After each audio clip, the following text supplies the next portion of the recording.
Ay, magandang gabi mga boss. Panibago na naman, sakit ng ulo to. Mga friend, si Ombudsman Rimulya recommend dismissal of members of Congress, Carpio. Yun yung kaso na dinismiss daw ni Conchita Carpio Morales, itong si Joel Villanueva, hindi raw pinatupad. Diyos ko, sakit ng ulo. Pakinggan natin.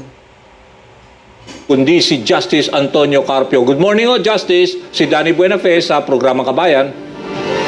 Good morning, Danny. Good morning sa mga taga-kinig natin. Okay, maraming salamat sa oras na pinagkaloob nyo kasi very fresh pa itong balita at alam ko dadalhin mismo yata ito ni Ombudsman Boying Rimulya kay SP Tito Soto at ipapatupad itong 2016 pa actually na dismissal order na sinagawa ng dating Ombudsman, di ba? Alam niyo naman siguro ninyo yung kay Conchit.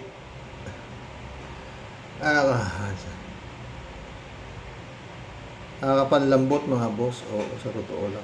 Nakapanlambot. 2016 pa raw ito dismissal ni Joel Islord na binaliwala yata ng Senado. O ano to, tapos nakita ni Rimulya, gusto niya ngayon ipatupad daw ito. Carpio Morales. Pero ano ho ba sa palagay ninyo, ito ba ay pwede ipatupad kasi may pinapakita ho kayong mga clearance mula sa Ombudsman itong si Senator Joel Villanueva nung September 10 lang, 2025 na ipinapakita ho namin ngayon sa screen. Ano ang palagay nyo, Justice? Well, under the Ombudsman Act, yung charter ng Ombudsman, Office of the Ombudsman, nakalagay doon, the Ombudsman has disciplinary authority over all elective and appointive government officials, except tatlong exception those who are subject to impeachment. So wala siyang disciplinary authority over officials subject to impeachment, like the President or Vice President, members of the judiciary. Number one exception yun. Number two exception, members of the judiciary.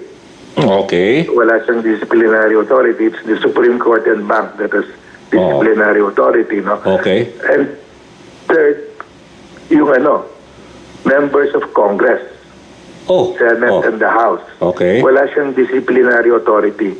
Okay. Pero under the Constitution, the Ombudsman can recommend the removal or dismissal or suspension or censure of members of the judiciary or members of the Congress.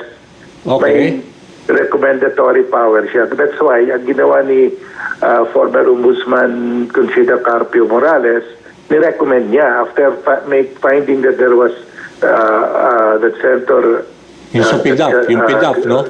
Villanueva was guilty for the PIDAF offense. Ni-recommend niya dahil ang power niya lang is to recommend. Okay. It's up to the Senate now to act on that recommendation. Okay. So that's what... Ang ginawa ngayon ang gagawin ni Ombudsman Rimulya ngayon. Yes. Is to reiterate that recommendation. Okay. Pero at that time, Justice, nung ni-recommend niya at that time, di ba, ni Justice Conchita Carpio Morales, pero at that time, ang Senate President was Coco Pimentel. Itong si Villanueva na ito narinig ko parang diniklara na yata personal ng grata to ng UST kung saan siya kanyang alma mater Parang si Chis Escudero rin. Parang sinuka na rin ng UP. Sayang mga tao na to. Pera kasi, no? Hindi in-enforce ni Senate President at that time, Coco Pimentel. So, ibig sabihin, pwede ko bang i-overturn naman just in case binuhay naman ang bagong ombudsman at bago na Senate President? Pwede ba yon? Well, wala namang nakalagay na prescriptive period, no? Okay. It can be, I think it can be revived, no? Okay. Wala palang prescriptive period, sabi ni Justice Carpio, sige tuloy. Dahil hindi naman pwede na uupuan na lang, no? Okay. So, nasa present Senate yan to decide anong gagawin nila. So, can they decide on that on a parang plenary? Dapat by a vote? Yes. Majority, hindi pwedeng Senate President lang mag-decide, ganon? Yeah, it's not the Senate President only who will decide. The Senate as a body will have to decide. Kung Senate President lang mag-decide, aakyat Senator Joel. Senator Joel to the Supreme Court. Okay. I think kung hindi naman mag-act si Senate President Soto, the Ombudsman should go up to the Supreme Court to also to reiterate yung kanyang panawagan o kung ano bang dismissal order. Kasi sabi ng So sa madaling salita mga boss, napakahabang proseso.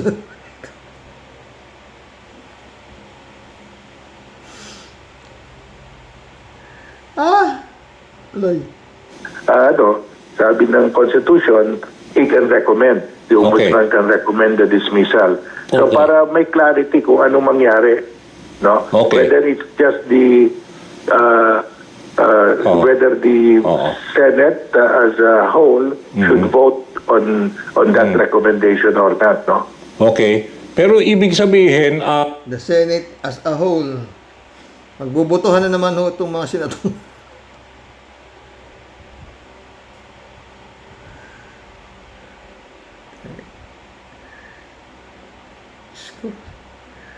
Sensya na ako eh. Hindi ho ako... magbubutuhan ho ito kung tungkol ho doon sa dismissal na hindi ho inaksyonan noong 2016 na 2025 na ho.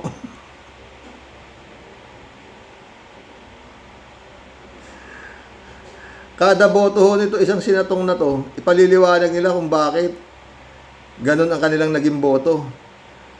Marami-raming gastos na naman ni Juan de la Cruz to. Patay tayo yan. Tuloy. so recommendation lang ginawa ni Conchita Carpio Morales, ni Justice noon, tapos hindi in-enforce naman ng Senate President noon si Coco Pimentel. Pag nakuha ho ng majority, let's say nagkaroon ng botohan sa Senate and let's say hindi manalo or manalo ang kunwari ayaw nila na mapaalis si Joel Villanueva, ibig sabihin Joel Villanueva will be retained as senator, yung position niya as senator. Well, that is the consequence. Okay. Pag hindi mag-act ang Senate, no? Okay. But I suppose the Ombudsman will also go up to the Supreme Court to find out what is the meaning of that recommendation, no? Mhm. Whether the recommendation should be decided by the Senate President alone or Okay. by the entire Oo. Senate. So, mabuti that this should be clarified by the Supreme Court, no? Okay. So, whatever ang maging resulta, kung hindi man aksyonan ito ng Senado or it fails the required number, pwedeng idiretso rin ng Ombudsman to the Supreme Court. Kung gusto niya igiit itong maalis si Senador Joel. Ganon, pwede. Supreme Court na para ang ma-clarify final arbiter on this case. Matagal na itong Kaya nga hangin Oo. So, para malaman kung anong pwede bang gawin ng Senate President, upuan na lang. Dapat ba i-submit niya for voting? At the very least, dapat Okay. i-submit niya for voting, no?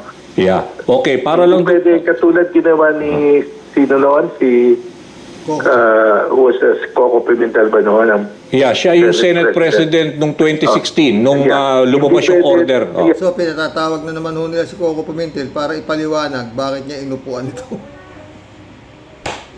Rekomendasyon ni Conchita Carpio Morales na itong si Joel Islord dinidismiss dahil sa katakot-takot na kasalanan na ginawa nung panahon ng 2016 sa PDAP, no? Dapat may ruling whether he alone can decide not to implement it or it should be Parang ganon. yes. Okay. Dapat ma-clarify yun. Okay. Kaya nga we're also trying to get the side of Senator si Senator Punta kayo pinag-uusapan ho nito, ha? Yun hong 2016 pa. Binubuhay ho ngayong 2025 na. Si Joel Villanueva ho, katakot-takot ang meron pa siyang 600,000 na tinuturo siya tungkol ho dito sa flood control nila Alcantara, no? Tapos ngayon ito, ang pinag-uusapan no dito, 10 milyon. Yun noong 2016 na nilapastangan din ito si Joel Villanueva, no? Or Coco Pimentel kasi siya yung Senate President. Ang Oo. posisyon ko, Oo. the Senate President, upon receiving that recommendation, dahil constitutional yan Yeah, tama. nakalagay sa Constitution na pwede mag-recommend yung Oo. yung Yes. ombudsman, dapat he should put it to a vote para it can be settled. Okay. So, yun yung dapat maging move ni SP Tito Soto if ever he receives that from the Ombudsman. Anyway, just for the record lang, para lang doon sa mga nakikinig ngayon, at niraran na ho namin kasi yung clearance. Ang nakalagay ho doon sa clearance niya from the Office of the Ombudsman, Justice, this certifies that our records show that as of September 9, 2025, Emmanuel Joel Jose Villanueva, Senate of the Philippines, tapos sabi niya, has no pending criminal and administrative cases with the Office of the Ombudsman. Tama yan. Kasi So wala meron naman siyang may- clearance, tapos pinapakita. Yun ang parang niya, Kasi sinasabi ang niya ngayon. clearance, Oo. Sabi niya, no pending. Wala nang pending dahil na-decide na yun ng Kaya nga. ombudsman Kaya nga. So, yun, yung Ano bang pending? Na-decision na pala yung kaso na yun ng ombudsman. Ano yung clearance? Ibig sabihin yung clearance na nakakuha nito si Joel Islord, wala namang kwenta. Kasi nga wala nga siyang pending case sa ombudsman Paano nga magiging pending? Itapos na, dinesisyonan na nga. Diba? Kakahirap maging tanga, no?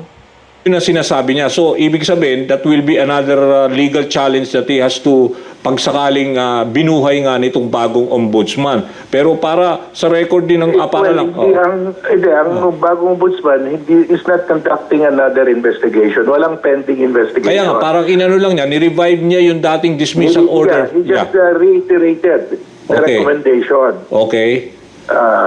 Tapos sabi niya, walang... Tapos na yung proceeding. Tapos na. Wala nang pending matter sa kanya Okay. Na-decide yun ni-recommend niya. Tapos, i-reiterate lang ngayon.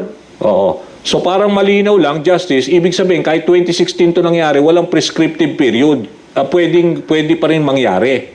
But from a legal standpoint. Wala namang nagsasabi na prescriptive period. Okay. Dahil sa ganyan, wala naman tayong patas na nagsasabi na may prescriptive period yan dahil nakalagay naman sa Constitution yung recommendatory power. Oo. So yung issue kasi for those ngayon na watching now itong interview, ito ho kasi yung Joel Villanueva kasi at that time yung inilabas yung dismissal order dahil siya and 9 others were found liable for the misuse of the lawmakers 2008 Priority Development Assistance Fund. Ito bali yung PDAF Justice, di ba? So, yun lang, para lang for the, benefit ng mga nakikinig. Yun ho yung utos ngayon ng ni Ombudsman Boying Rimulya na kaya susulatan si Senate President Tito Soto para at least to effect itong dismissal order that was made by the former Ombudsman noong 2016. Tama ho ba yung pagkaka? Tama yung premise, ni Ombudsman Rimulya. At saka pag hindi walang action sa Senate, dapat umakyat siya sa Supreme Court para mag-decide ang Supreme Court dapat ang gagawin ng Senate President pag naka-receive siya ng recommendation na ganyan. Hindi pwede upuan niya lang. Dapat he should throw it to the body for voting. So, how did you receive all of this? Ano ho ba ito? As far as you're concerned, kasi you also represent ho yung yung sa Sambayan ba yun, sir? Yung grupo ninyo doon sa coalition. Pero how do you view this development? We should, tama yun. Dapat may, I would like to see this reach the Supreme Court para may clarity. Kasi ngayon, hindi naman maganda uupuan lang ng Senate President. Dapat ang tingin ko, dapat i-submit niya to the body. Kasi it's not the Senate. It's the Senate as a whole who should decide. So, for now, we just received, parang nagkaroon ho ng text yata si Senator Joel ngayon. We already anticipated itong possible harassment. So, obviously, he was saying na parang political harassment plus fake news Yun yung kanyang reaksyon, no? How do you view this reaction ho? Well, Senator. ano naman Justice. meron naman talagang recommendation si Ombudsman Morales noon. Kaya nga, oo. At saka na-receive naman talaga ni Coco Pimentel yan noon. Mhm. Tsaka ni-reiterate lang yan noon. Sangayon ako dyan sa galaw ni Ombudsman Remulla para ma-settle na ito. I want the Supreme Court to settle. Ano bang dapat gagawin ng Senate okay. President pag Okay. mayroong recommendation na ganito? Oo. Dahil nangyari dito sa House, may Ano recommendation bang Tama na, mga friend. Mga boss. Paano na naman? Kung may makita na naman panibagong anomalya si Ombudsman Remulla nung panahon ng nung may nakita siya 2016 pa. Paano naman kung makakita na naman siya ng panibagong parang anomalya noong 2010 o 20 walang prescriptive period. Pahaba ho ng pahaba itong nobela na to ng tapusin niyo muna yung wala namang prescriptive period pala yung nakita mo na na yan, Justice Ombudsman Remulla. Tapusin niyo muna yung mga investigasyon na sa bungero.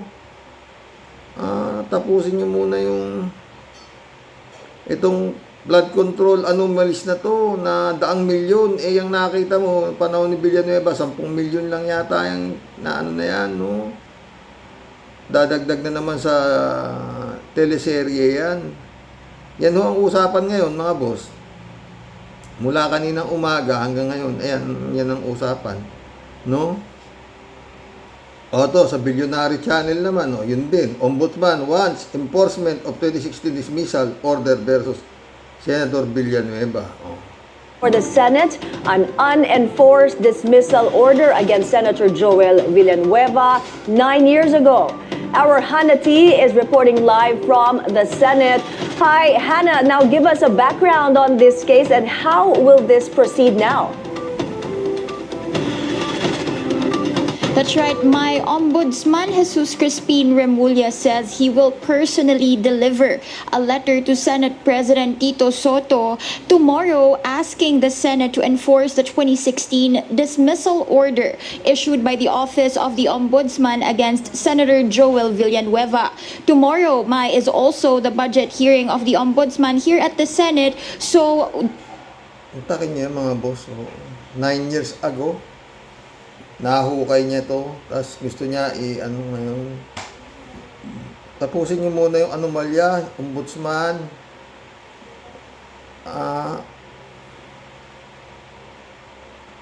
Piedele, Beto.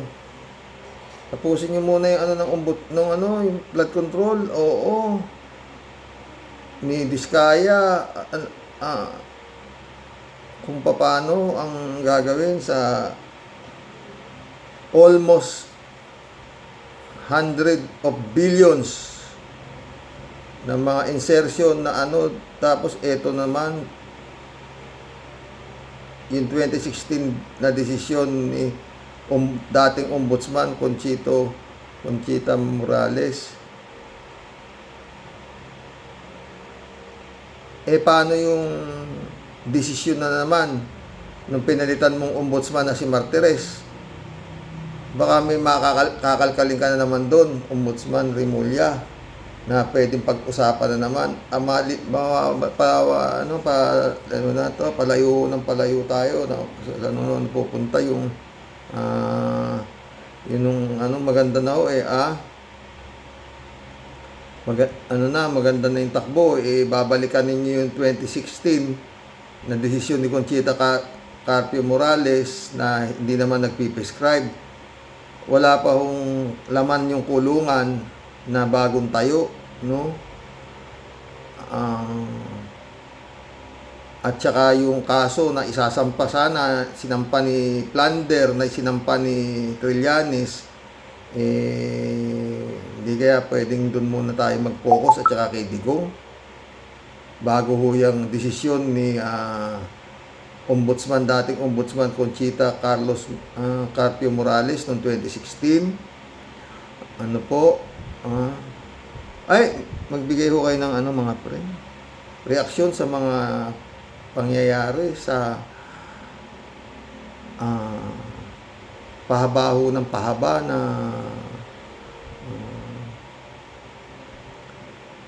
makamatalo pa ho nito yung ang probinsyano, no? Ganito rin ho yung nangyari dun sa investigasyon sa Sara Duterte na bandang huli wala rin hong nangyari dahil ho nga diniklara ng kwarta itong Korte Suprema na unconstitutional itong Kongreso at mukhang papunta na ho yata sa Inidoro, mga friend. Ang hirap, no? Wala ho. Antakin mo. Ito ang pag-usapan ngayon maghapon, magmula kanina umaga hanggang ngayong gabi. At baka ho makarating pa kay Attorney Claire Castro naman to, ito naman ho topic din mamaya, no? Ito rin ho ang topic ng broadcaster na ganyan. Attorney Enzo Recto, yan din ho mga topic, yung tungkol ho sa pagbuhay ni Ombudsman Remulla sa dismissal na ibinigay noong 2016. Paano kung meron na namang makita ito na panibago noong 2011 o 20 na panibagong ombudsman na yung naging desisyon ng ombudsman na hindi na ipatupad kung sinong ombudsman naman ang nakaupo. Si Martires, siguradong maraming pwedeng i-revive sa naging desisyon ni Martires. Bagay, na-revive niya yata yung tungkol sa SALN, no? Magkulab na tayo mga boss. Dasal na lang tayo, dasal. Kung ganyan ho mangyayari, puro umpisa ho ang mangyayari. Di ba? Mga boss, panibagong umpisa na naman to kay Joel Islord. Hindi pa natatapos yung ni Joel Islord, yung involvement niya dito sa anomalya ng flood control ng ang Bulacan, may panibago na naman yung si Joel Islord. Magkulab na ho tayo mga friend. Wala, hindi kaya ng ko to. Hindi naman ho tayo, magaling, pero hindi naman ho tayo tanga. No? Paano kung may makita na naman si Ombudsman ng panibago na naman noong 20, kay Martires, di ba? Malayo na ho si Morales, Ay, naku. Kulab na tayo mga boss, talagang ganyan. Yan sila ano gagawin natin, di ba? Yan na yan di ba? Wala Sakit ulo, di ba mga friend? Talaga. Michelle, Edwin, Mike, shout out my friend. Good morning, Karox. At sa mga kawaryos, magandang hapon dyan. Nadalaw. Hindi siguro busy, friend. Dised, shout out. Gandang gabi, Sir Rox, at sa lahat ng mga ka-warriors. Dised ulit, Sir Rox, ayos ang pa-commercial mo, Okay ba? Wala akong pa-commercial ngayon, Mamaya bukas, tayo, David Ali Mendoza, shout out. Good evening po, Karox. Tama lang po yan. Dapat nga pong nakalubog sa tubig yung mga sangkot sa flood control habang nakakulong para maranasan nila kung paano mamuhay ng nakalubog sa baha. Talaga lang. 3JC Hope, shout out Buhusan ka mo ng tubig ng pusali. Total, talaga naman pusali ang mga ugali ng mga yan. Mainit ulo ni 3JC Hope. Kalat ni Baya, shout out. David ulit, Karox, tama po si former DPWH Secretary Singson na napakahaba ng proseso bago may makulong. Dapat po kasi ay kulong na kaagad kapag malakas ang ebidensya kahit na may apil na pa sila. Ang hirap po kasi dyan sa atin, sa mayayaman o mapipera lang ang hustisya. Ano nga ba? Jesus Maria Joseph. Lord, ba't mga bagay ito? Parang awa mo na, Lord. David Ali Mendoza ulit. Karox, tama naman si Sayad na hindi lang ngayon ang korupsyon, pero mas tumindi ang korupsyon sa panahon ng inutil niyang ama. Biro nyo, dumoble ang utang ng Pilipinas sa panahon ni Digongong. Correction, my friend, hindi dumoble. Pagsamasamahin mo man yung nautang mo wala nung panahon ni Emilio Aguinaldo hanggang sa panahon ni Pinoy, isang Duterte lang ang kumapal lahat. Pagsamasamahin mo yun, isang termino lang ni Duterte ang katapat. Ganun kalupit itong halimaw na to. Hanggang ngayon, sinisigaw nitong mga senador na mga wala sa ewan, putangin ng buhay yan. Odelia Alpilor, shout out. O nga po sir, abangan po tayo. Si Bongo, di na alam gagawin. Salamat po Sir Rox, ingat po and God bless to all po. God bless Odelia. Librado Ludovico, good morning Karox and to all warriors watching from Edmonton, Alberta, Canada. God bless po. Stay safe and healthy. Aba, talagang nakakainis Karox. Anyway, only in the Philippines talaga. Sino kaya ang mauuna sa kulungan na yan? Ako, Jesus Maria Joseph. Raul Villanada, greetings Kuya Rox at sa inyo may bahay. God bless always. God bless Raul. Raul ulit talaga lang Bipisara. Kumikinang talaga ang korupsyon ng panahon ninyo. Tama, may katukwirang ka, BP. Totoo. Baboy na tong administrasyon ni PBBM. Ano ba? Elizabeth Iscari ulit Good morning Sir Rox. Sana nga bilisan nila ang pagpapakulong sa mga dawit dyan, sa mga nagnakaw dyan sa pondo ng bayan kasi nga sobrang dami nila. Sa daming proseso, pero pag mahirap ka at maliit lang, ninakaw mo, kulong agad. Kakasama ng loob. Ay, anong klaseng sistema yan? Ay, nako, Lord. Yan Shelly J. Sir, shout out. Nakakainis talaga, Karox. Inuuna pang ipakita ang kulungan. Sus naman. Saka na lang nila ipakita yung kulungan pag may nakulong na.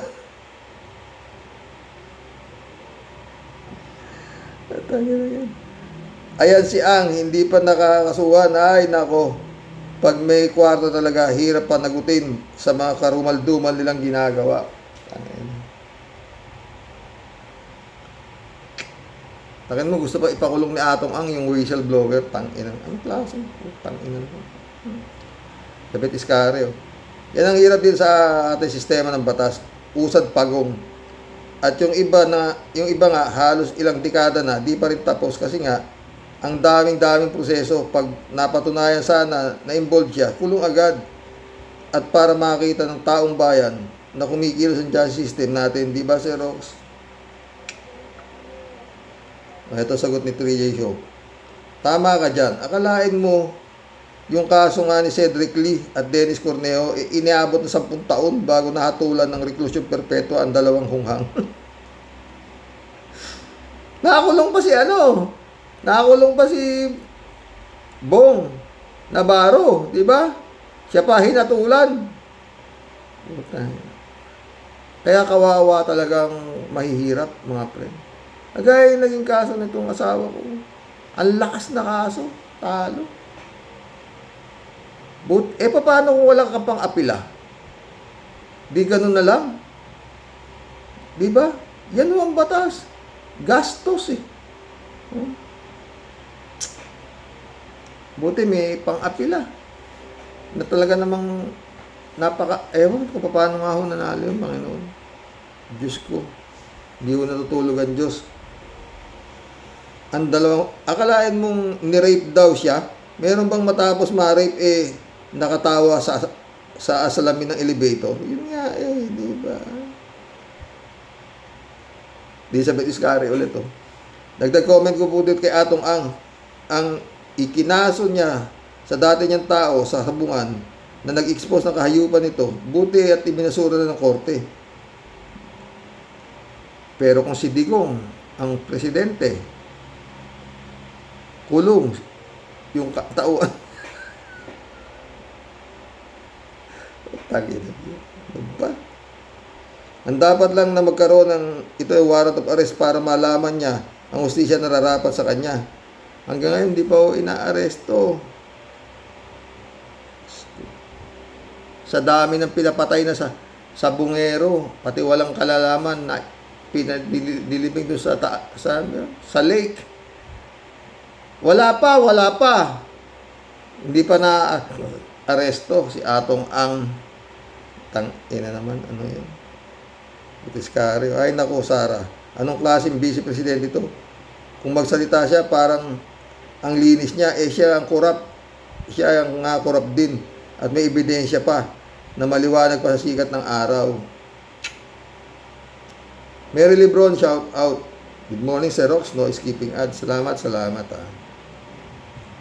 Shirley Jaser na naman. Shirley, hindi pala Shirley Jaser to. Iba to. O iba yung Shirley Jaser. Iba pa yung Shirley Esteras. Iba naman to.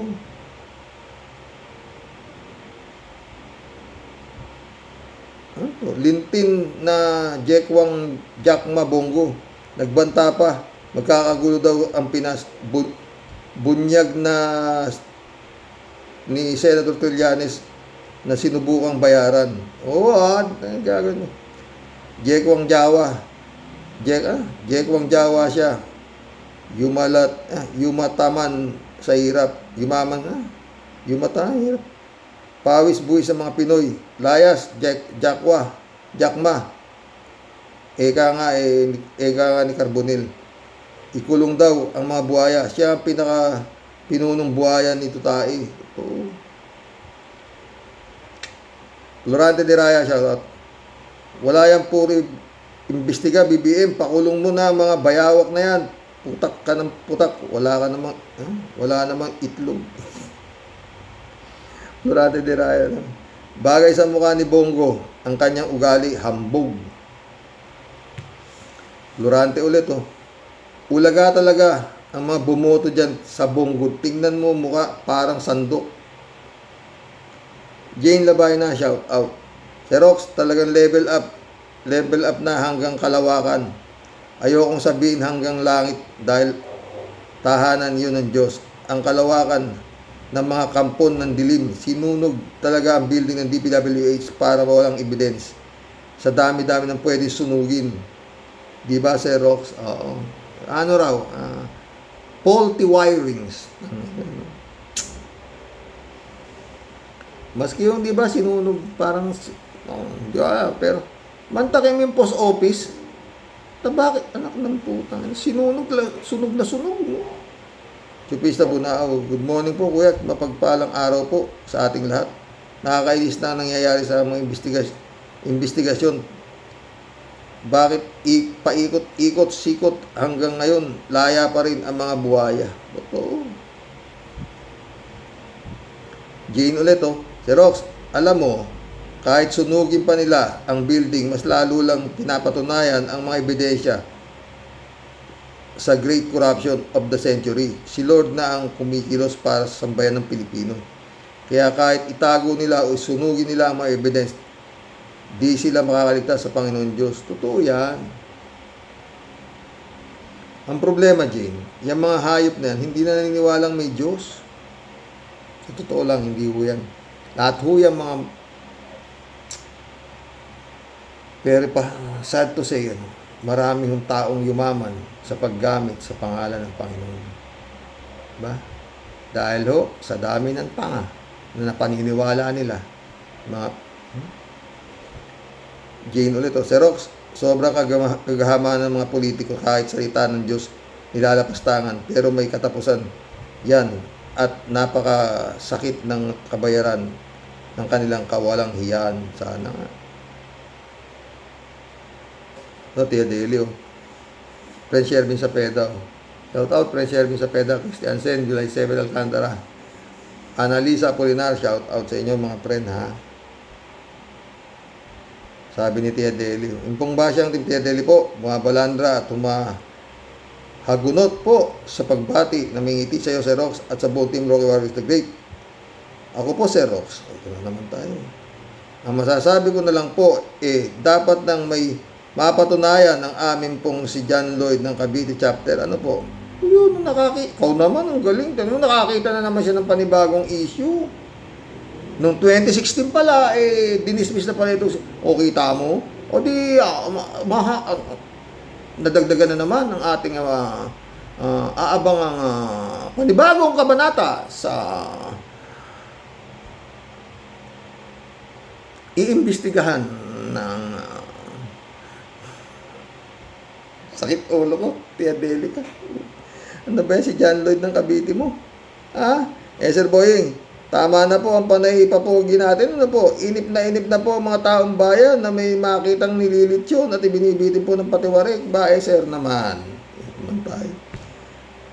Sa lulupit po ng ebidensya, sobra pong nakakalula at lunod na po kami sa di mayaw at umaalapaw na ebidensya laban sa mga akusado. Paano po matatakot ang mga halimaw na po sakal na yan? Alam po nilang kung paano po nila manipulahin ang batas.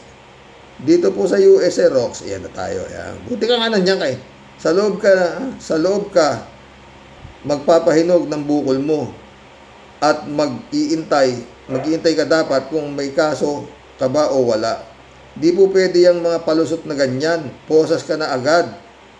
Sa husgado ka na magpaliwanag ng katakot-takot na anomalya na sumambulat sa mukha mo. Dyan, iba dito. Steady ka lang dyan, Tia Delica, ha? Anong hearing? Manigas ka dapat sa kulungan. Ano pa po ba ang hinihintay, Sir Rox? Meron naman palang nag-iintay na kulungan at ang mga timawa. Unahin po dapat si Bongo.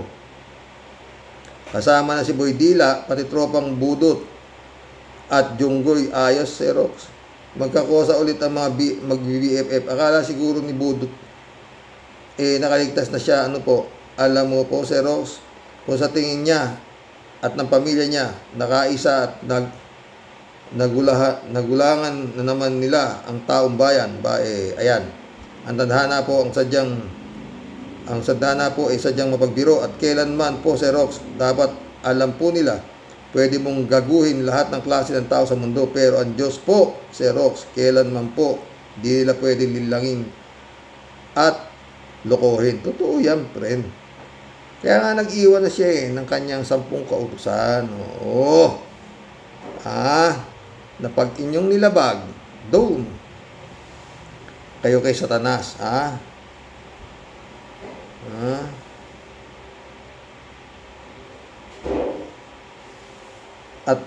At dapat lang po talaga, Sir Rox, magbayad ang may utang at magdusa dapat lahat po ng may kasalanan. Kaya Sir Blackjack na naman. Nakakita na naman si Blackjack.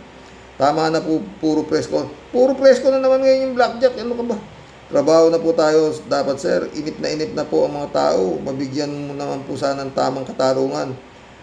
Ang bansa po nating sobrang inapi at binalahura ng mga buhayang hagum at halimaw. Mga leche, kinan. Nakakita na naman ng panibago si Blackjack na issue noong 2016. Ano sabi mo dyan kay Blackjack? Mamerto Jr. Salonga, shout out. Good evening, Sir Rox. Dito sa atin, pag mahirap, nagkara krus nahuli, kulong agad. Nang nakaw na isang kabambigas, kulong agad. Pag politiko, bilyon-bilyon na. Bilyon-bilyon. Ikaw naman, Merto. Pag politiko kasi, ang magnanakaw na politiko, pag politiko ka, ang tawag sa'yo, honorable. Bong Tupa, shout out. Special na kulungan ng mga big time magnanakaw. Gutumin nyo na lang ang mga masisibang yan at itali sa puno ng langgam para walang gastos ang gobyerno. Sang-ayan ako sa iyo dyan, Bong Tupas. 3JC Opo. Anong sabi ko sa iyo, Sir Rox? Di ba sabi ko natataranta na si Bongo? Akalain mong nagpadala ng envoy kay Sentry para aregloin siya kasong Bongo. Sign niya na talagang may bigat ang kasong sinampan ni Sentry sa ombudsman. Ang problema nga, 3JC ka, nakakita na naman ng panibagong issue si ombudsman, tungkol kay Villanueva, na mukhang sabi nga ni Justice Carpio, pagbobotohan daw sa Senado.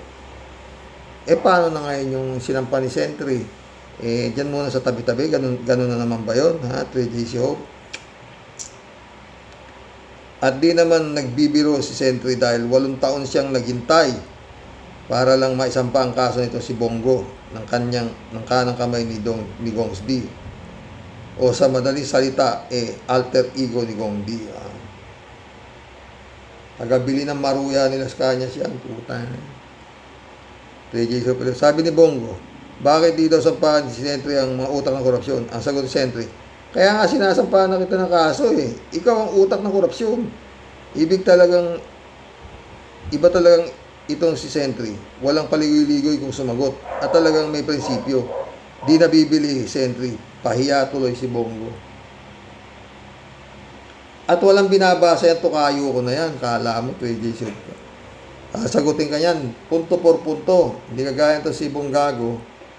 Ito si Sara Dotae, si Bato. Konting nababasa pa. Ang klase itong nangyari sa Pilipinas ito. 3JC po, Sir Rox. Kapag nakulong na ang miyembro ng sindikato ni Gongdi, lalabas na rin yan si Bantag.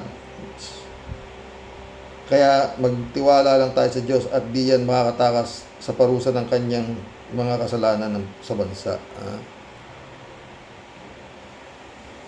3JC ulit.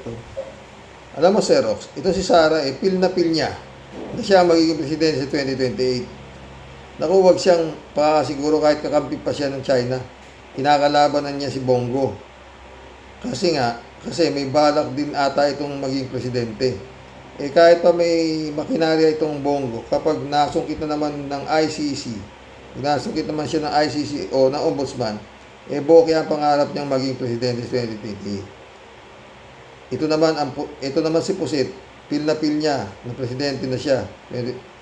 Naku, wag munang bilangin ng itlog hanggat di pa napipisa man ng itlog, baka bugok na naman. Totoo yan, kaya lang pag yan nakatakbo pa, talagang itong nangyaring ito, malaki lang sarsuela.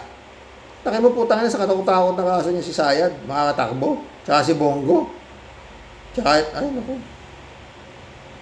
may ICC pa, may ICI pa, putang inang yan. Ano? Kayo, hilo?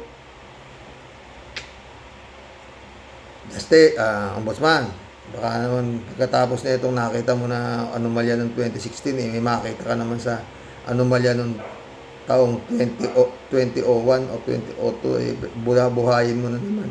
Walang prescription di ba? Sabi ni Justice Carpio, alam mo, Sir Rox, ang swerte, bagamat di ako naniniwala sa ganyan, basta saka ko na ipapaliwanag. Minsan lang yung dumadaan sa palad mo. Naniniwala ako sa iyan, friend. Kapag dumaan sa palad mo at hindi mo inangkin at hinawakan, tiyak, lilipad at dadaan lang sa palad mo at di mo maangkin. Totoo yan. Bakit? Mamaya may basahin ko lang ito, 3JC, magbibigay ako ng tawag ito, ng reaksyon dito sa sinasabi mo tungkol dyan sa swerte. Real talk tayo, sabi. May pag-asa sana si Pusit noong 2022 election maging presidente. Kaso, inasahan niya yung deal nila ni BBM. Kung ano man yun, time sharing or whatever. At saka, kasi si Gong D, panggulo noon o ang gulo noong eleksyon, di magkatugma ang mga plano nila hanggang si Gloria Rabandera nag-advise kay Pusit nag-vice president na lang kesa nga naman matalo sila ni Lenny. Ayun, may chance na sana si Pusit noon dahil malakas sila sa mga tao at may makinarya sila, pero nakawala ang swerte niya at di na uli babalik ang swerte, di ba, Sir Rox? Alam mo, Totoo. Tayong mga naniniwala sa Panginoon, meron tayong mga hinihiling na ganyan. Lalo itong mga mahihirap na, mas mahihirap kaysa atin, nagdadasal sila ng swerte, mga ganyan, na wag sila ba. Sana, mga pre. Pag kayo nabigyan minsan, sa dasal nyo ay napagkalooban kayo, at kayo nakaahon sa hirap, ganyan, hawakan nun niya pong mabuti. Kasi marami dyan, no? Alam lang nila ang Panginoon sa kanilang kawalan. Pag nabigyan naman sila ng biyaya, nakakalimutan na nila ang kanilang mga dasal. Nalulunod na sila sa bisyo kung ano whatsoever. Bandang huli, bankrupt na naman ang mga gago. Luluhod na naman po sila at magdadasal na naman. Alam nyo mga boss, sa dami po ng humihingi ng tulong sa Panginoon, isa lang ho siya eh. Kaya, hindi na ho siguro panimula. Marami ho dyan, nung nasa Quiapo ako, marami ako nakikita mga naglalakad ng paluhod, ng ganyan. O, pag nabigyan na po kayo, pag hawakan nyo na pong mabuti dahil napakahirap pong humiling sa Panginoon, no? Kaya nga ako, hindi ako hiling ng hiling dyan. Saka lang ako umihiling dyan pag talagang nakadikit na ako ang likod ko sa pader. Mahaba ang istorya. Pero totoo pong, pag ako po lumapit sa Kanya, meron pong aksyon.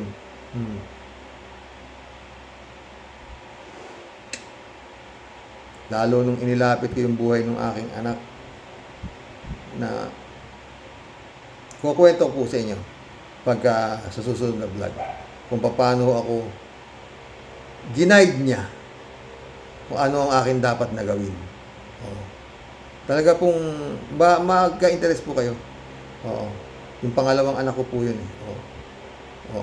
Kung hindi po sa kanya, wala na ho siya sa mundo. Pero lahat ho ng iginagalaw ko at that moment in time, galing sa kanya. Kwento ko po sa inyo ng buo yan. Maaaring bukas o mga bukas. Pag nakadalawang vlog ako, kwento ko po sa inyo buong buo kung paano ako i-guide ng aking gagawin. Hindi ho basta hindi lang ho, hindi instant miracle ha. Pero i-guide niya ako eh. Yung mga kung anong kung saan ako pupunta, kung anong dapat mong gawin, hindi ho kayang isipin ng isang basta-basta na kung paano ka basta it's matter of life and death na talagang Diyos ko, sabi ko, hindi ko kaya to, wag to, tulungan mo ako.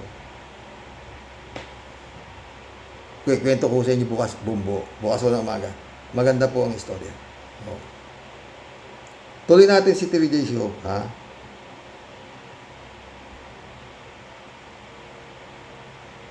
Anong say mo, Xerox? Ombudsman will reinforce the 2016 dismissal. Ito yung topic natin ngayon, 3G Show. According to Boying Rimulya, sabi ni Boy Dila noon, sa 40th anniversary ng GIL, wala daw siyang kinasamutan anomalya. Ano itong 2016 PDAP? Tapos na yan eh. Rene, kaya yan ang topic natin. Umiikot na naman ang mundo, justice for the Filipinos. Ikulong na yan si Boy Dila. Umihirit pa eh, diba? Tsaka mahirap ikulong yung mga ganyang klase, no? Dahil why? Marami ho silang mga kampon na kinatatakutan ng mga politiko na baka pag ikinulong nila itong